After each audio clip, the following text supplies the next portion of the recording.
Hello, welcome to Iron Chariot 61. So today I'll be doing something a little bit more interesting. So instead of the usual walkthrough, I just going to do a rough overview because I think doing a walkthrough takes quite a long time.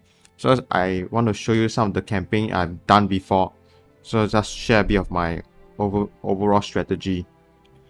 Okay, so for now the topic that I'm quite interested in is the Pacific War.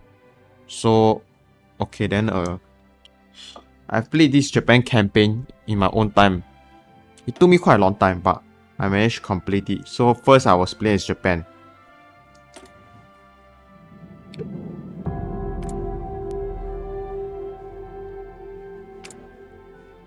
So I play as Japan. So I managed to hold the front line against the Chinese forces. So I just reinforce accordingly. So I have air superiority over the enemy. I have 107 division. They have 154 division. So everything seems alright. So I have total sea control. So I'm doing a convoy raiding. So I'm trying to prevent the Chinese convoy from getting through. Okay, so this is the front line. So I just defend my territories in China. So I have my marine force are here. Okay, all these are my marine forces. So where are the rest of my army? So 6-5, yeah. So my marine forces are here. And I have this army, the second army, the first army. So this is quite easy to defend against China. So just need to retreat out of untenable position and find opportunity to like attack and regain ground. The Chinese force is quite weak. Look at our soft attack. Our soft attack is 40. The Chinese only 2.5. So they are no match for us. But you cannot be complacent because they have a lot of division. How many they have? We have 119, they have 205 division in total. So resource wise, okay,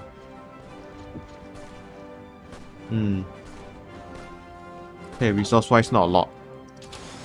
So this is the 1939 scenario. So you started out controlling this number of territories, which was based on the historical timeline. So this was the territory that Japan controlled during this period.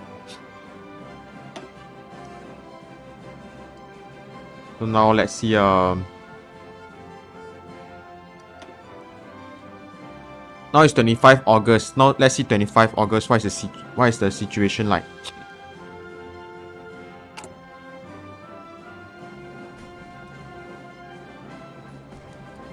Okay, so now we managed to. I think what I did was I managed to surround the Chinese division. So one way you can do is you open gaps and let the enemy division go in, and you surround them in that manner. So I believe like there was some gap that the Chinese division just go through, then I quickly close the gap. So yeah, we inflict like 140k casualties. We only have 15k casualties. Also I have been trying to hold my draw at the port, because you have to defend your port. If not, the Chinese forces will keep attacking you relentlessly. So sometimes you have to reinforce the port with. You need to reinforce the port with like additional division, because one division is not enough. Because if the Chinese forces is unrelentless, they will keep attacking until you lose organization, and it can happen. That's why I quickly send like one more division to reinforce. So you need at least 2 divisions to reinforce to hold on to the port. If not, you have to abandon the port. So yeah, we are just on the defense. Yeah, so the communist Chinese has these are my allies. They have surrounded my allies. So plane wise, we have 364 planes. We have 616 fighter. Okay. Okay, come. So we have air superiority. Resources wise.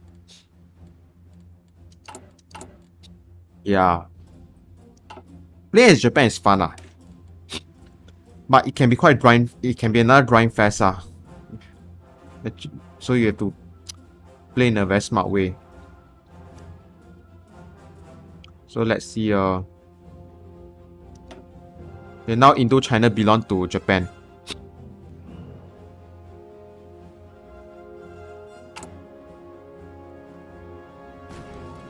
So Indochina now belong to Japan. So I have the... Okay, let's see we have the garrison at the Pacific Island. So let's see our template. This is our template. I got used the army experience to modify the combat with. So I also recruit some of these division. I don't know what I'm recruiting them for. But Japan has a lot of weird template. All sorts of different template. So you just do as you deem fit. This is like, I think, the best template because you have artillery and all this. So these are like your more elite division. So I have a variety of unit. It's just a mess, but do whatever it fits you. Fits you. By the way, I always use this. Symbol if I have like different kind of divisions in an army. So if not, I'll use this symbol if it's all infantry. But I'll use this if I have horse, I have tank, and whatever. So it's for a variety of a division. So now our Chinese force has around how many? We have around 400,000. We have at least 500k men in China right now. In Manchuria, we still have army defending against the Soviet Union. So I try to follow the historical timeline. Like, even though Soviet Union will not declare war on me, but I will still station my troops here just in case they do. So at least have some defensive line. So it's part of my multi-front war strategy, which I've been sort of promoting or slash sharing. So I at least have some troops defending one area. Then in Japan itself, we have 15 division. So you must play smartly. So we are having shortage in artillery. So this is something you have to watch out and make sure you don't have too much shortage. Because if not, your division will not fight effectively on the front line. So we have been doing some... See, the enemy division is inside our... This is another chance to pocket. So I do a pincer movement from here and here so I can surround and trap this division. So slowly weaken the Chinese force. So in this, now they have 200,000, nearly 300k casualties. Well, I only have 20k. So you slowly defend and find opportunity to attack and attack. So can I attack? Yeah, you can. It's because our soft attack is high. Slowly push our advantage as a Chinese. Now we can invite Taiwan to our faction. So we managed to expand our beachhead around here. Here also. So look at them. So now the Chinese... Now this is red. So when you see this, you might consider retreating this back to here to reinforce, or maybe send another division from Japan or the Pacific Island to reinforce. Yeah. So is it worth holding an extra piece of land or to reinforce this? It's up to you to decide. You can send in division from like the Pacific Island home island to reinforce. It's up to you. So now the Chinese is very relentless. So I've been holding my position here. This marine. Okay. So navy wise, let's see what are we recruiting. So we have 6 carrier, 4 battle cruisers, 6 battleship, and 20 heavy cruiser. Let's see the US. The US has 14 to 16 battleship, 4 to 6 carrier. Oh, they have a large, super huge navy. But don't worry, you'll watch how I destroy their navy. But it took a lot of effort and micromanagement. So Indochina now preparing for Japan. So now 25th October 1940, I decided to prepare for the Pacific War. That means while the war in China is still ongoing, I'm going to start preparing to strike the Philippines. Because this is the earliest time. As early as possible, before all these territories will have huge huge colonial before they will have huge garrison. So now, while the iron is hot, which is the fall of France, you better strike. So I already trained these divisions for the invasion of Philippines. So yeah, this is what I'm doing. We have Pacific Island. So you notice some of my Pacific Island garrison is in mainland China, which is quite funny. The reason is because I need them for urgent use here. So because now there's no war here, so might as well just use them to like hold the front around here. So you look at the Chinese, they lost 700,000 casualties. We only have 50,000 casualties. Look at the number of casualties they lost. It's insane. So now we are trying to take Changsha. We've already taken Changde. So we slowly advance and push. And at this stage, we've really like connect all the territories we have here. Because previously it was destroying between the different ports. So now we managed to have a continuous territory here. And here at Guangzhou, we're still holding out. So this is like a giant hedgehog, tying down a lot of Chinese division around here. So I'm just going to, it's an advantageous position. I just keep going, holding onto it as long as I can. So if I see this turn rate, I just send in more reinforcement. So we have taken Nanshan, we've taken Chanton. So we are going to take Changsha. Changsha is a very important city. Why? Okay, because it's an important supply hub. So anything, if you want to supply our division from here, because this is the closest supply hub, Wuhan. But it's a bit far lah, so if you capture Changde, you have a good supply hub near here. You see why this one is turning red? Is because we don't have any supply. Why this is red? Because there's no supply hub nearby. So having Changsha means we can have a good supply hub. Yeah, so that's the thing. So our goal is to eventually reach Chongqing, which is the capital of China, the last capital. Okay, let me double check my recording. Okay, then.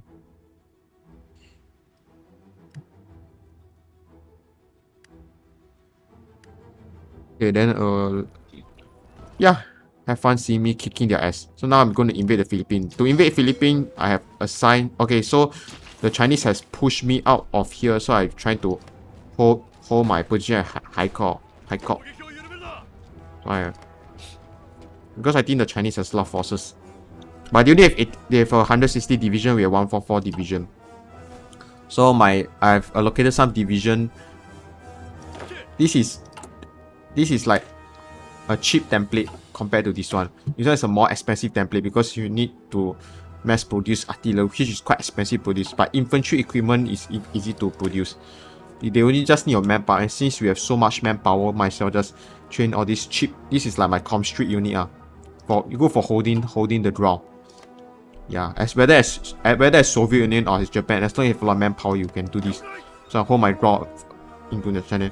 I cannot lose into China because into China has a lot of rubber, and also it also has a good airfield. So notice I started to formulate my Pacific War strategy. So because I know that the allies have two things that are deadly against me. First, submarines. Second is the ships are the battleships and aircraft carrier.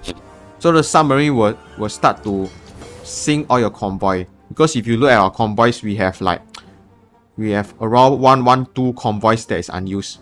So you look at our convoy system, from Japan we have convoys to all our garrison, and we also have convoys the resource convoys from Soviet Union and other countries that are trading with. So we have to protect all these vulnerable supply lines. So I'm expecting that the allies will start to use like submarines and all these. So yeah, that's why I decided to have a anti-submarine strategy. So what I'll do is, at every of this season, I'm placing my naval bomber. So naval bomber are very good at destroying submarines. They're basically anti-submarine. So I know it's not possible because my naval bomber is I don't have a lot of naval bomber. So my goal is to make every sea zone more expensive for every submarine to go through. So that they won't be able to sink my convoys at a rate that I'm producing them, because it's about the attrition warfare. If you look at, okay, so I have some dockyard allocated to the production of convoys. So it's like the Battle of Atlantis, is you have to produce more ships that they can sink yours.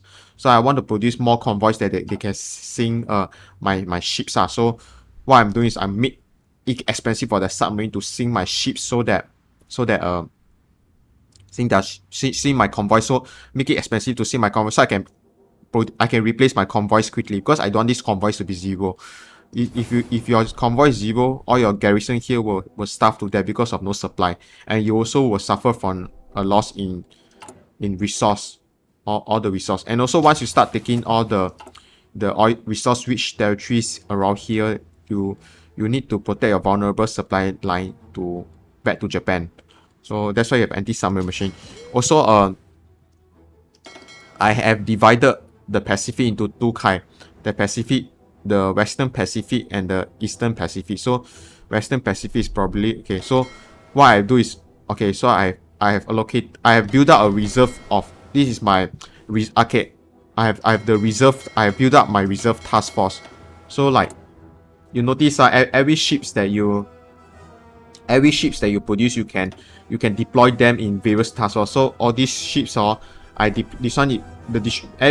destroyer will be deployed into my reserve escort destroyer task force. So every new ships will be deployed into all these reserve task force. So we have a huge reserve task force of escort destroyer. So that's why you have to make sure you have a large reserve in order to continue the war. So like I say, like so for the Sea of Japan, I have one destroyer task force doing the anti-submarine operation. Then here I also have another destroyer task force doing the escort anti-submarine operation. So every task force, they will automatically get reinforcement from my reserve task force of destroyer. So I hope you understand what I mean. So I also have a reserve task force for like cruisers, reserve task force for battleship and battle cruiser, reserve task force for battleship. This is a battleship reserve. So every task force you can do all these options. So you can set high repair priority. You also can set like whether they should engage at medium risk and low risk. So for my destroyers that are doing the anti-submarine operation, ideally I want to set them at either medium risk or low risk. Why? Is because I don't want the enemy to use, I don't want my destroyer to fight with the enemy battleships and carriers. If not, they will be destroyed easily. So I want them to run away if they see all the enemy battleship carriers. But if they see submarine, they will do their anti-submarine operation. So this is why you need to know how to set all the engagement rules. Very important to winning the Pacific War. So this will ensure that this is to minimize your risk, but also ensure your upside is as high as possible. So yeah, this is my Pacific Force. So I have my escort, my destroyer providing escort. So I have my destroyer providing escort mission here and here, and I also have destroyer task force doing some sort of mining.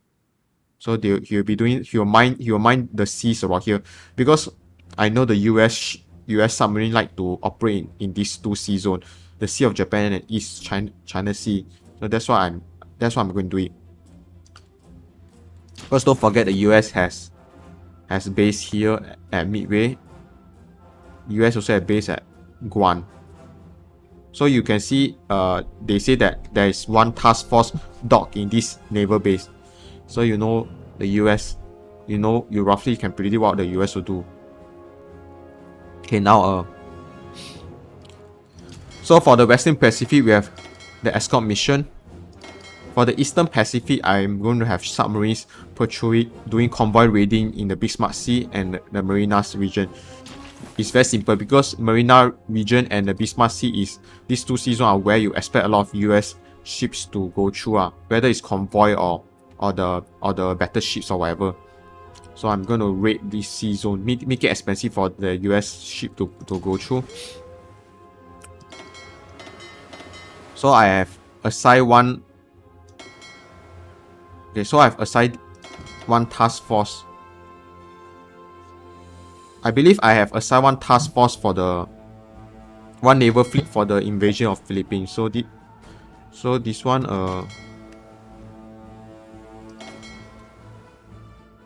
actually I'm trying to test out whether Pearl Harbor, see whether I can do naval bombing using my 6 aircraft carrier concentrated in one fleet. But the thing is that there are 0 task force in this naval base, so it was my mistake. So in the end, I never get to do a Pearl Harbor attack. Okay. So Philippines. So for the invasion of Philippines, what I did was, and I think I will check in the next walk playthrough.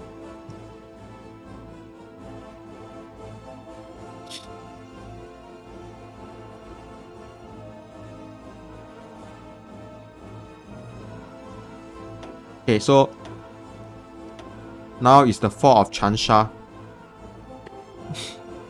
If I'm not historically speaking, Changsha and Chanter were 2 important cities that the Japanese tried to take, but they keep losing to the Chinese. Because these Chanter and Changsha, these 2 will provide a springboard for the invasion, for the invasion of Chongqing. So you need these 2 cities, and historically speaking, Japan they keep capturing and losing the city because the Chinese were defending this area quite furious. They were very tenacious when it comes to defending these 2 areas. So Chanter and Changsha has fallen, which is important. So if you look, it provide us a supply. It will provide us the supply lines in this area. Okay, so the invasion of Philippines, I have assigned. Okay, for the invasion of Philippines, I have my division ready at Taiwan. So or Formosa Island. Then I need to have naval control of the South China Sea. So for this, I have assigned the Japan Fleet 1 under Jisaburo Ozawa. So Jisaburo Ozawa will have a task force will have battleships, battle cruiser, light cruiser, destroyer. So this one, the goal is to provide a strike force mission. So is to provide. So what the strike force means that if they detect an enemy task force in the sea region, this one will sally out and engage the enemy. So I engage at medium risk. Then I also have my I have my battle cruiser task force. So the battle cruiser task force, the goal is to provide naval invasion support. So you provide shore bombardment bonus for my troops landing at Philippines, at Luzon, Philippines. So yeah. By the way, there are certain ratios you need to follow. You need to go read the Hearts of Iron 4 wiki, like how many screening sheets to the capital sheet. Like I believe it's 3:1. Then the ratio of capital ships to the aircraft carrier is like 1:1. So capital ships consist of battleships, battle cruisers, and heavy cruisers. So you need a 1:1 ratio with like your aircraft carrier. You have to read the wiki. You will learn about that. So screening ships consist of destroyer and light cruiser. So they provide protections against like torpedoes, against submarines, like torpedoes and whatever. This kind of all the details you have to read the Hearts of Iron 4, like the wiki.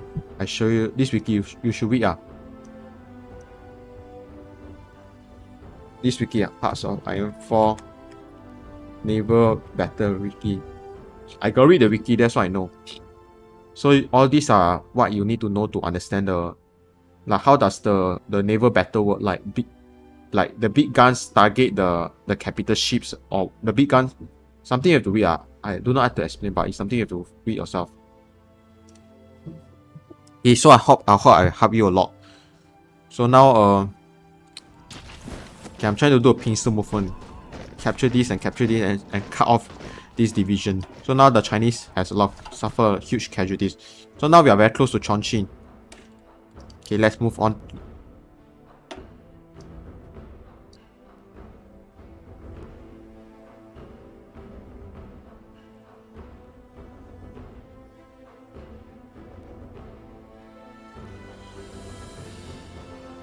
So now, Fall of Changsha. Now is the beginning of Pacific War. So 11 November 1940.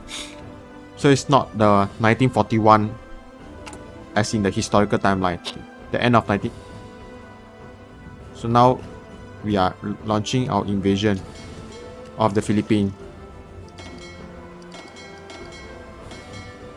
So now there are two separate battles. One is the main battle between the enemy carriers and my carriers.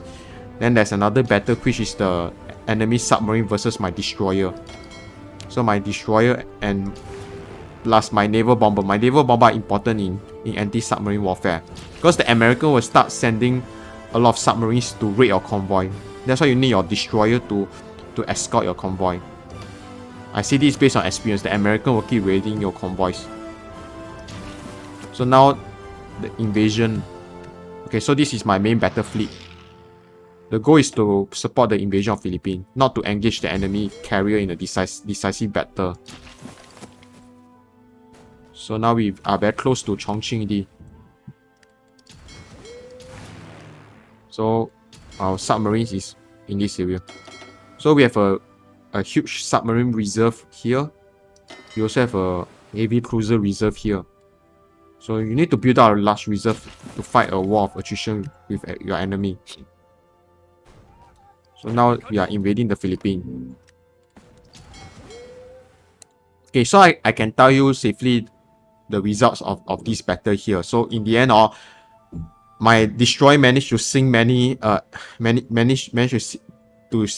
American submarine that I think they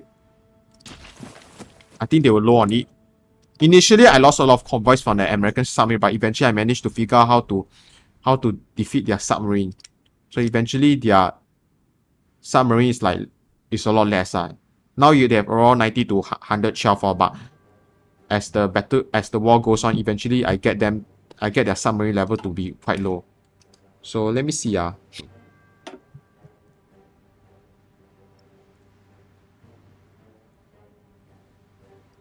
Let's see. Let's skip a few turns ahead, because I want to see what is the result of the battle.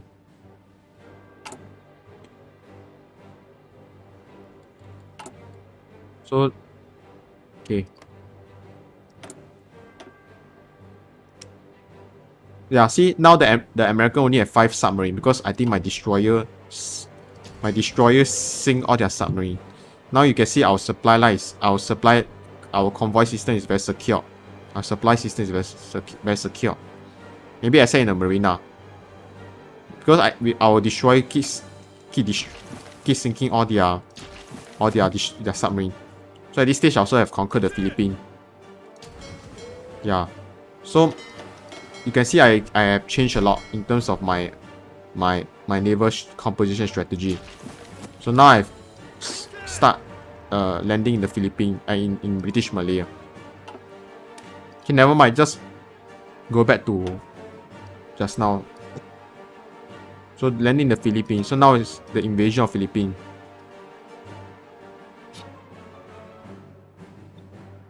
So you need to understand the mechanics of like the Pacific War, like how to do it so that you can eventually sink more ships than they have.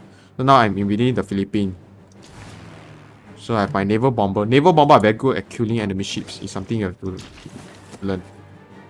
So now you see our destroyer is doing a super job in suppressing the enemy submarine. Okay, then we are trying to take out the last stronghold. So my goal is to capture all the island around here, so that I have full control over the South China Sea because all the ports are nearby, so I don't want the American ships to have a chance of garrisoning nearby ports so that they can sort it into my sea or here. So to gain control of the sea, you need to capture the nearby ports, so they won't have a chance to do that. So okay, look at the battle. So they say we were defeated, but we only lost one plane, so it's okay.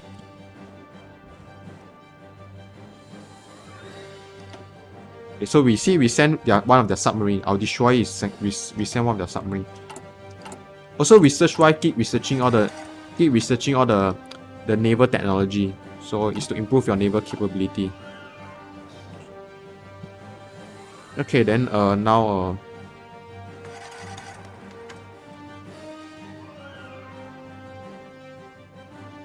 yeah, just because I want to watch.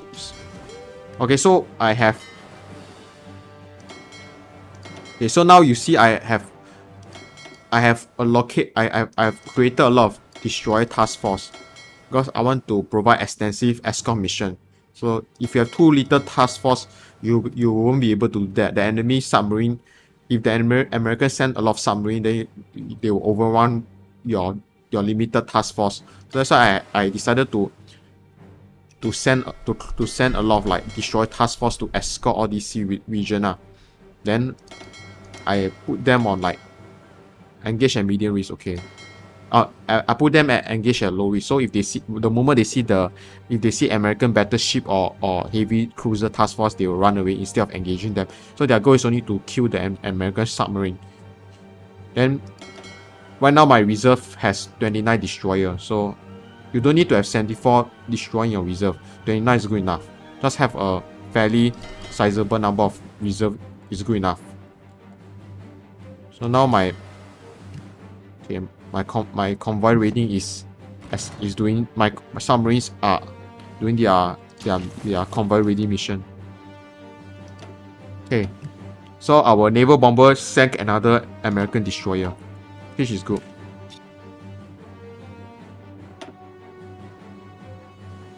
Okay, I do this.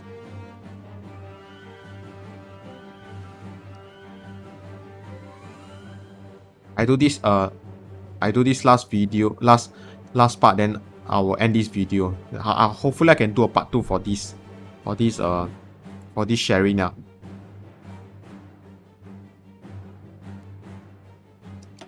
So now 15 December. Okay, submarine warfare in the Western Pacific. So you play this in a very meticulous way, you can discover a lot of mechanics they won't be able to know. So now it's a submarine warfare, my destroyer versus the enemy American submarine. So we sank one of their submarine. So look at how many destroyers I deployed. I deployed a lot of destroyer. So this is submarine warfare. Okay, see, they managed to send my convoy. But it's okay. As long as we build more convoys than they can destroy ours, then we are still winning the war. It's like the Battle of Atlantic War. The Allies lost a lot of merchant ships, but because they were able to produce faster than they lost, that's how they win. As long as your destroyers are becoming more efficient in doing the escort mission, eventually you will kill more submarines that they kill our convoy. Okay, so why is because our convoy system here is not protected. We don't have any protection for here, so it's normal to lose a few convoys here and there, but try to like protect as many convoys as you can. So now at this point we are very close to Chongqing. Okay, and we are still defending the Indochina. Okay, then we are still trying to take the rest of Philippines. Later, the American soldiers will start to land in Davao and some other areas, so something to be careful. So keep a lookout for this. I always keep a lookout for this to see what are the activities going on in the Navy. Have awareness of every sea zone in the Pacific War. Then you can have a better understanding how to win. So my destroyer are supported by the tactical bomber. Okay. So this one, so I always watch every battle to see what is going on. So now we see the enemy carriers appear, but my submarine are just running away. So you know that in the Marina Sea region, you are more likely to meet the US carrier. So this is something you have to do. Then you will decide, maybe I'll send my main carrier fleet to destroy their carrier, to engage their carrier. So I watch every sea zone. So what is going on here? Make sure you have awareness like that. This part, this is how I micromanage. So then the US lost 2 submarines. Okay, very good.